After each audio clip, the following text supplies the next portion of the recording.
வணக்கம். இந்த மாணவர்கள் ஆர்வமாக சயனைட் பற்றி பேசும்போது இந்த கதையை சொல்கிறது உண்டு. அதாவது ஒரு பையன் சயனைடோட டேஸ்ட் என்னன்னு இந்த உலகத்துக்கு சொல்லி சாதனை படைக்கணும், செத்தாலும் பரவாயில்ல இந்த சாதனையை செய்யணும்னு நினச்சி பேப்பர் பென் எல்லாம் ரெடியாக வச்சுட்டு சயனைடை டேஸ்ட் பண்ணானா, எஸ்ன்னு எழுதுனானா, செத்து போயிட்டானா. இப்போ அது ஸ்வீட்டியா சால்ட்டியா சவரான்னு யாருக்குமே தெரியல. அடுத்த லெட்டரை கண்டுபிடிக்கணும்னா இன்னொருத்தன் சாகணுமா அப்படின்னு சொல்லி விளையாட்டாக சொல்கிறது உண்டு. ஆனால் உண்மையாகவே சயனைட் சாப்பிடும்போது உடனேலாம் இறந்துட மாட்டாங்க. ஆக்சிஜன் பிளாக் ஆகி மூளைக்கு ஆக்சிஜன் போகாமல் ரொம்ப கொடூரமான முறையில் தான் இருப்பாங்க. ஆனால் இந்த விஷயம் விளையாட்டாக சொன்னது தான். ஆனால் 2006 ஒரு எம்பி பிரசாத் அப்படிங்கிறவர், கேரளாவை சேர்ந்தவர், பொற்கொள்ளர், அதாவது நகை செய்பவர்.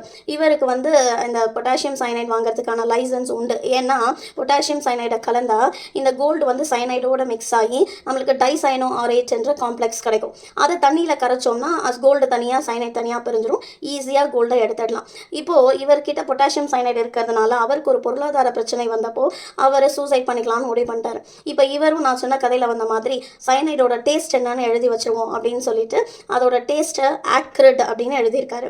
இது டேஸ்ட் லைக் ஆக்ரிட். ஆக்ரிட் அப்படின்னா அப்போவுமே நான் சொன்ன கதையில் வந்த மாதிரி காரமாவோ இல்லை கசப்பாவோ, அதாவது ஸ்ட்ராங் டேஸ்ட் அப்படின்னு தான் அர்த்தம். ஸோ அந்த மாதிரி ஒரு பஞ்சன் டேஸ்ட், ஸ்ட்ராங் டேஸ்ட் அப்படின்னு எழுதியிருக்காரு.